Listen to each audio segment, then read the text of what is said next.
Shalom Bapak Ibu, selamat malam. Kita bertemu lagi hari ini dalam pendalaman Alkitab GKI Taman Cibunut 8 September 2021. Semoga Bapak Ibu sekarang di berbagai tempat dalam keadaan sehat.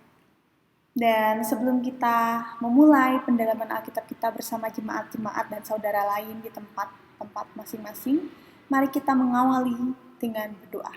Mari kita berdoa. Kami bersyukur Tuhan untuk kasih setia Tuhan yang boleh kami rasakan hingga saat ini. Sekarang kami akan memulai pendalaman Alkitab kami. Berkati telinga kami dan pikiran kami agar bisa menerima sapaan firman Tuhan pada malam hari ini. Kami mau menyerahkan waktu kami dan telinga kami, diri kami ke dalam tangan Tuhan. Amin. Bapak Ibu jemaat yang dikasih Tuhan, malam hari ini bacaan kita, pokok pendalaman Alkitab kita diambil dari Yesaya 35 ayat 1 sampai 9. Yesaya 35 ayat 1 sampai 9. Keselamatan bagi Tuhan. Padang gurun dan padang kering akan bergirang. Padang belantara akan bersorak-sorak dan berbunga. Seperti bunga mawar ia akan berbunga lebat, akan bersorak-sorak.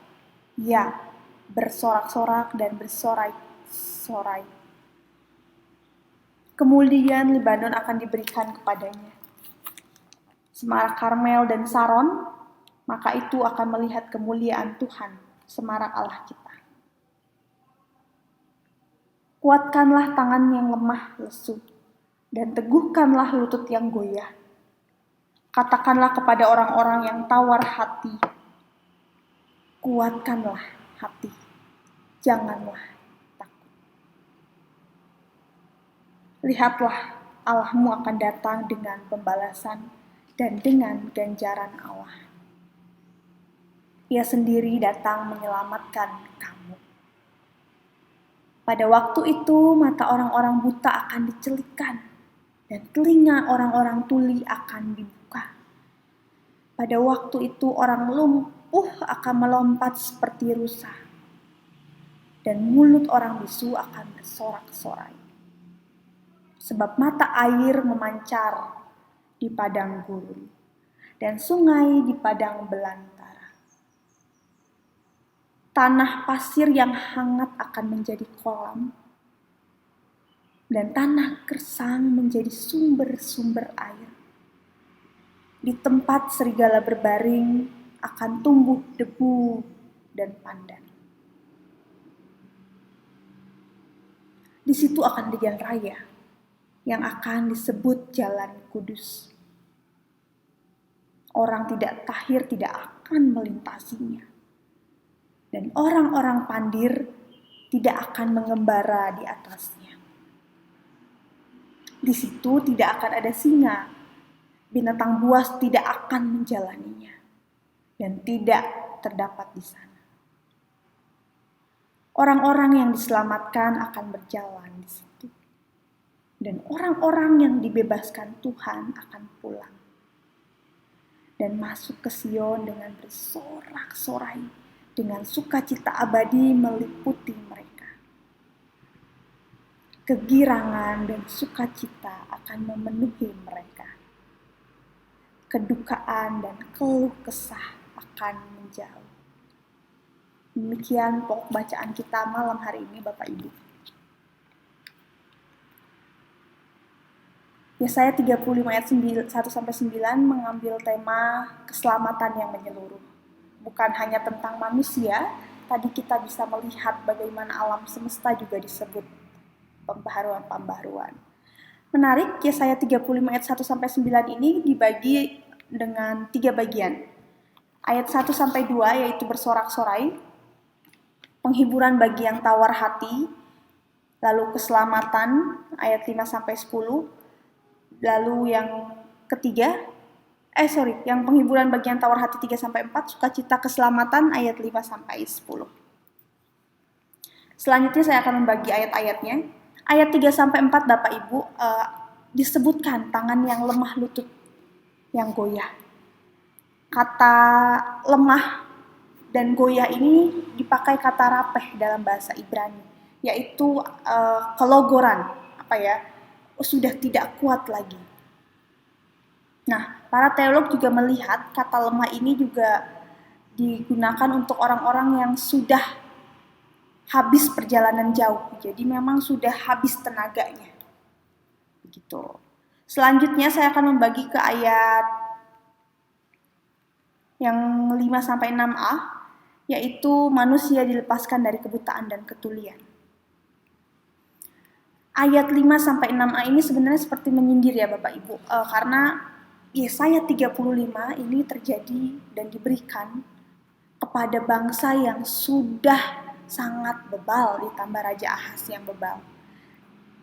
Kepada bangsa-bangsa yang selama ini tidak mau mendengar. Maka terjadilah amarah-amarah, teguran-teguran Allah akibat kebebalan mereka. Jadi ini seperti menyindir untuk setiap telinga yang tidak mau mendengar, untuk setiap mata yang tidak mau melihat sekitarnya, atau melihat bahwa Allah sudah menegur mereka. Selanjutnya bagian yang ketiga saya bagi juga ayat 6b-7, ini jadi 2 bagian. 6b-7 itu ada pembaruan alam. Allah mensejahterakan seluruh ciptaan dipakai bahasa Lipin, yaitu sungai aliran deras.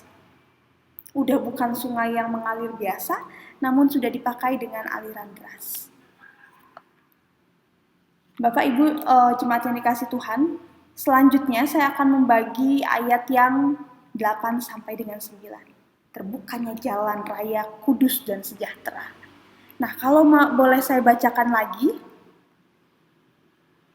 ayat 8-9, itu disebutkan bahwa orang yang tidak tahir tidak akan melintasinya. Jadi dengan kata lain, ini hanya untuk orang-orang yang memang sudah benar-benar sembuh.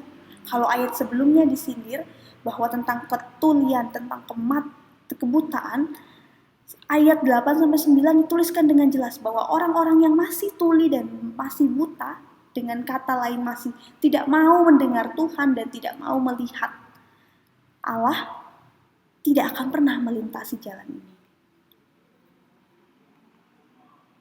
Nah, setelah saya membagi 3 bagian, saya akan mengajak kita melihat yang dimaksud dengan tawar hati itu apa. Nah, kalau menurut Kamus Besar Bahasa Indonesia, tawar hati ini adalah tidak kuat rasa atau hambar. Misalnya Bapak Ibu garam, rasanya tuh udah gak kuat, udah gak ada ciri khasnya. Hambar, udah gak asin. Ini mau diingatkan pada kita ketika tidak memiliki sesuatu yang kuat lagi dalam diri kita. Kalau tadi disebut ada lutut, ada tangan yang goyah, yang lemah, yang sudah sama sekali tidak kuat. Bapak Ibu biasanya dalam hal apa ya kita merasakan tidak kuat ini? Ya betul, biasanya kita merasakan tidak kuat ini dalam hal kuat ketika sudah lelah, sudah di titik jenuh, di titik sudah tidak bisa berbuat apa-apa lagi. Hati kita ini udah nggak bisa ngerasa ini yang baik, ini yang nggak baik. Tidak lagi mampu melihat atau merasa sekitarnya. Tawar hati ini benar-benar udah nggak ngerasa apa-apa atau hambar. Di masa kini pandemi kita diperhadapkan dengan banyak hal yang membuat kita ternyata tawar hati. Kalau bangsa Israel tawar hati atas pengharapan yang tak kunjung datang. Tawar hati terhadap kok penderitaannya ada-ada aja. Ada di tengah pandemi ini ada kita yang kehilangan pekerjaan. Di tengah pandemi ini ada ibu rumah tangga yang pusing, anaknya sekolah, di rumah, semua pekerjaan jadi satu di rumah yang biasanya menyebar. Ada kita yang sedang berjuang di tengah kesehatan kita, pemulihan kita. Dan juga ada kita yang ada di fase kehilangan saudara kekasih kita. Jemaat yang dikasihi Tuhan, dalam menghadapi kekecewaan, dalam menghadapi kedukaan, ada 5 fase yang sebenarnya akan kita alami, kita lewati bersama-sama. Ada fase dari 5 fase menghadapi kedukaan ini, ada titik paling tinggi, yaitu namanya titik penerimaan, damai dengan keadaan. Titik penerimaan, acceptance ini adalah di mana kita beradaptasi, menerima. Memang lukanya nggak hilang, memang dukanya masih ada. Namun di titik penerimaan ini adalah di titik kita sadar bahwa ini bagian saya. Penderitaan, kedukaan ini bagian saya. Dan yang biasanya dilakukan oleh orang yang sudah di titik acceptance atau penerimaan adalah beradaptasi dan bergerak. Ia menyesuaikan diri dengan keadaannya yang baru. Dengan tidak menyangkali bahwa memang saya sudah kehilangan orang yang saya kasihi. Betul sekali saya kehilangan kesehatan saya. Betul sekali saya sedang stres. Namun yang dilakukan bukan hanya berdiam. Dalam tahapan yang kelima ini, seseorang akan mulai bergerak. Dia melihat keadaan yang runyam ini dan bergerak maju, beradaptasi dengan keadaan. Ada banyak Bapak Ibu sebenarnya yang membuat kita tawar hati, membuat kita patah semangat kayak bangsa Israel. Ada banyak hal yang membuat kita sepertinya merasa Allah diam, kayak bangsa Israel. Merasa Allah tidak melakukan apa-apa, merasa Allah tidak ikut campur tangan. Namun sayangnya di Yesaya 35 ini, Yesaya membawa kita ke titik yang gitu, dibalik gitu ya. Bayangin Bapak Ibunya, saya kasih lihat, saya kasih tunjuk ayat-ayatnya. Bagaimana ada orang buta, orang lumpuh akan matanya tiba-tiba melihat, dan orang lumpuh tiba-tiba bisa melompat seperti rusa. Itu kan sebuah kontradiksi ya. Sebuah yang udah pasti halnya berlawanan gitu, udah pasti nggak mungkin gitu. Kenapa Yesaya membawa kita ke titik itu? Orang lumpuh akan melompat. Orang bisu akan bersorak-sorai. Jangankan bersorak-sorai, mau bisik-bisik aja susah.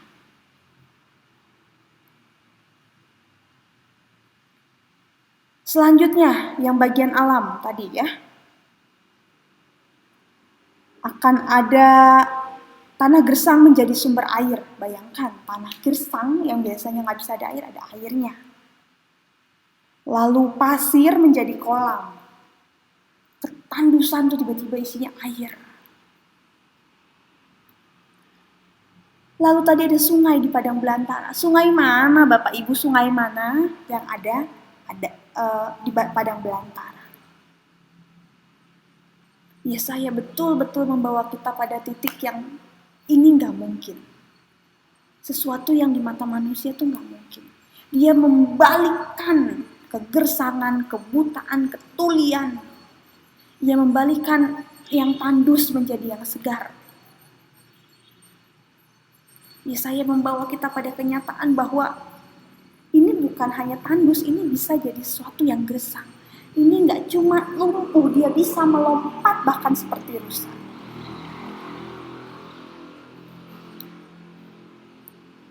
Mungkin pandemi ini membawa kita pada pertanyaan-pertanyaan itu. Saya nggak bisa lihat apa-apa.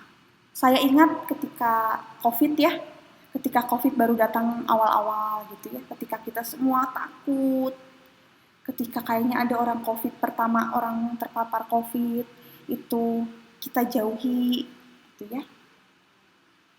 Jadi aib, seakan-akan itu jadi aib. Lalu kehilangan pekerjaan. Banyak hal yang sebenarnya bikin kita takut. Gitu. Kalau kata Yesaya 35, lutut dan lengannya sudah goyah. Udah terlalu lelah untuk bertahan sejauh ini. Namun saya mau ajak kita lihat satu hal. Ada sesuatu yang dibalikkan. Misal ini Bapak Ibu. KJ3 tahu ya? Yang kami puji dengan riang. Itu salah satu lagu yang ditulis oleh Ludwig van Beethoven. Bapak Ibu tahu Ludwig ini seorang yang tuli. Bayangkan. Bagaimana dia bisa bergerak, bisa terus hidup, bahkan bisa menghidupi ketuliannya, kekurangannya, keterbatasannya, penderitaannya, dan menjadikan sesuatu yang bermakna, sesuatu yang tidak mungkin. Selanjutnya, selain Kidung Jemaat 3, saya mau mengajak kita semua untuk melihat kenyataan bahwa di tengah keterkekangan kita, di tengah bosen, dongkol ini nggak selesai-selesai, di tengah pandemi yang tidak kunjung usai dan tidak ada titik terang, saya mau kita melihat sedikit demi sedikit ada hal-hal yang Tuhan sedang siapkan di baliknya. Bahkan hal yang buruk dan menakutkan bisa menjadi hal yang paling berguna bagi orang lain. Misalnya, ini Nino ya Bapak Ibu, kalau Bapak Ibu kenal. Nino ini seorang musisi. Dulu beberapa waktu yang lalu dia terkena COVID, terpapar COVID. Lalu kemudian ia membagikan hal ini. Dia transfusi plasma kovalennya Bapak Ibu. Menarik ya, mengubah pengalaman buruk menjadi sesuatu yang baik. Hari ini nyoba donor plasma konvalesen. Semoga bermanfaat untuk orang lain.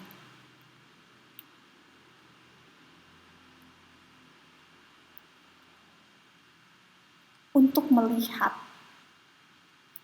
untuk menjadi seseorang yang positif, seorang yang penuh dengan kekuatan, untuk menjadi seorang yang bisa terus berjalan, itu kita butuh sadar bahwa Tuhan menyertai.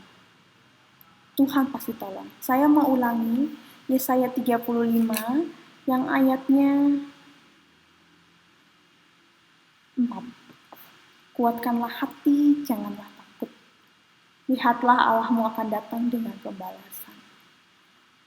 Bapak Ibu jemaat yang dikasihi Tuhan, ketika kaki, ketika lutut, ketika lengan, ketika hati, ketika mata, ketika telinga kita lelah, Tuhan akan kuatkan ternyata.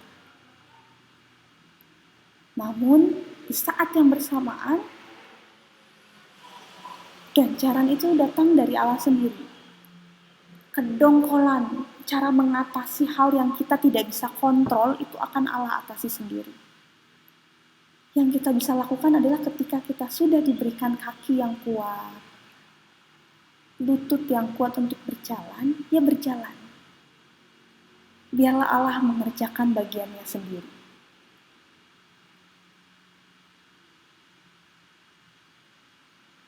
Semoga hari ini kita bisa sama-sama belajar dari bangsa Israel yang habis pupus harapannya, udah gak ada lagi yang tersisa. Namun di saat yang bersamaan, bangsa Israel masih bisa menyadari bahwa di balik semua ini, Tuhan beri kekuatan untuk terus melampaui, melewati yang tak mungkin ini. Selamat berjalan, karena Tuhan sudah menguatkan lutut kita, sama seperti lutut bangsa Israel yang lelah. Semoga kita bisa bersama-sama melompat di tengah kelelahan lutut kita. Amin.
Mari Bapak Ibu kita menutup pendalaman Alkitab kita pada malam hari ini dengan berdoa bersama-sama.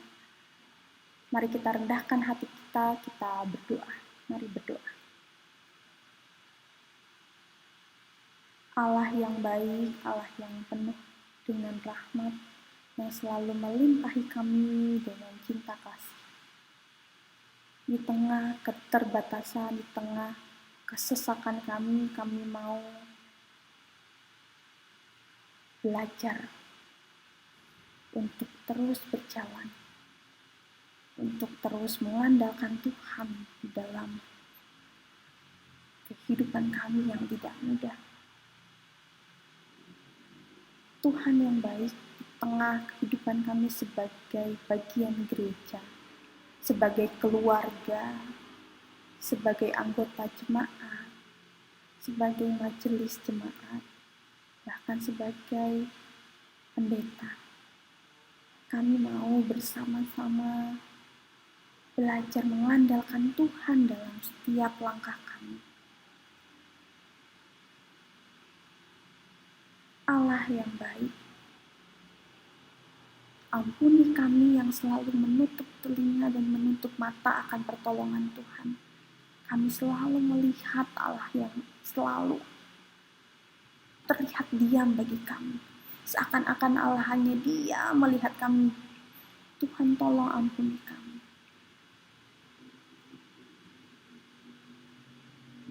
Malam ini kami mau menyerahkan kehidupan kami yang rapuh,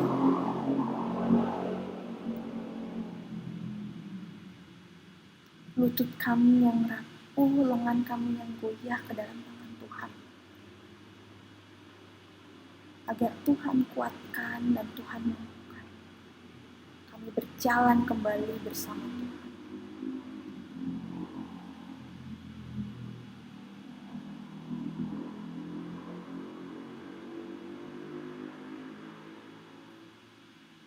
Untuk kami yang kehilangan orang-orang yang kami bisa kasih, untuk kami yang sedang berjuang untuk melawan rasa sakit dalam tubuh kami, Tuhan tolong kami melewati semua masa-masa sulit ini. Kepada Tuhan yang tangannya tidak pernah lepas dan melepaskan kami mau berdoa dan berserah. Amin. Bapak Ibu Jemaat yang dikasihi Tuhan, pendalaman Alkitab kita sudah selesai. Terima kasih sudah bersama-sama belajar, bersama-sama mendalami firman Tuhan. Sampai bertemu dalam pendalaman Alkitab lainnya.